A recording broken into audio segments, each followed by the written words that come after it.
So, ayan, meron tayo ditong pansit bato at saka isang pirasong penoy. Ayan, penoy na ito guys, hindi ito balot kasi hindi ako kumakain ng balot.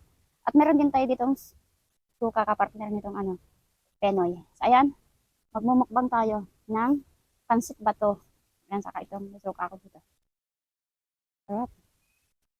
Natikman ko na ito dati guys. Ayan, kaya nag-order ako ulit. Tapos, ito yung pangalawang beses na natitikman ko itong pansit bato nila na nabili ko dun sa dulo. Sarap. Manghang. Maraming yung nailagay kong sili. Nainit-init pa guys. Mm. Medyo matabang maglagay tayo ng pasin. Kahanap ako kanina doon ng patis, wala silang patis, toyo ang meron.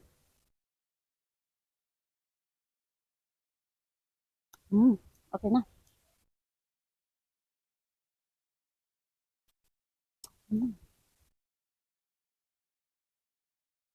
May gulay din sa guys, saka mga chicharon baboy. Medyo marami-rami yung isang order nila. Kung ganito kalaki guys, kung ganito kalaki, 30 pesos to, at saka marami na rin. Mukhang hindi ko to mauubos. Kasi nakaraan nag-order kami, wala siyang sabaw, dry siya. At saka kakaunti nun, pero ngayon, may sabaw na siya, at saka medyo marami-rami na. At saka wala siyang chicharon baboy dati. Ngayon ay meron na. Kasi siguro nagtaas din yung presyo, kasi dati yung 20 lang, ngayon 30 na. Kasi siguro nagtaas din ng presyo kasi may mga dinagdag silang mga sahog-sahog. Kung gusto mo rin mag-add ng siomay, pwede rin. Kainin natin tong tabi muna natin to. Kainin muna natin tong penoy. Hindi na ako nang hingin ng asin doon sa nagtitinda.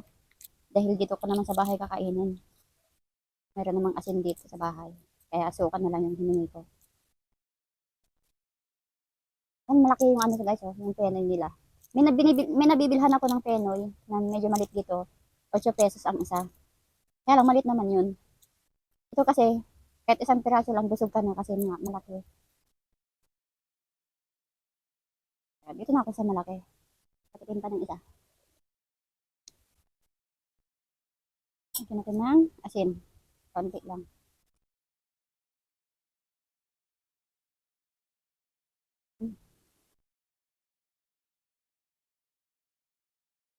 Huwag tayo asin, suka.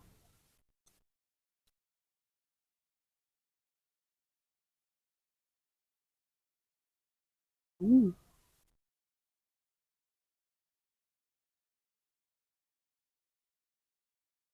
Sarap.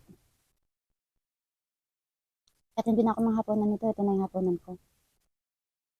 Sayang.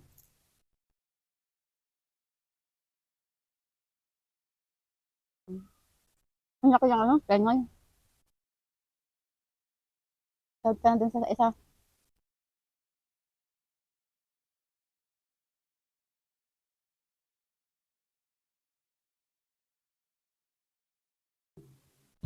Dami ng suka na binigay.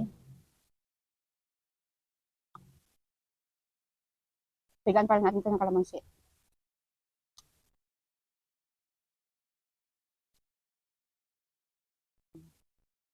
Ang dami nito guys. Hindi ko mauubos itong pancit bato na to. Ikot mo natin suka.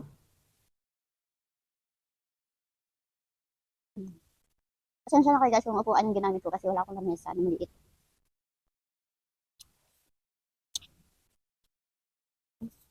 Ano? Ang daming pancit.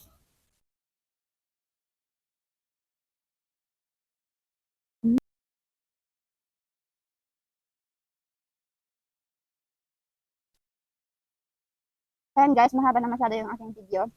Puputulin na natin to at baka hindi niya tapusin.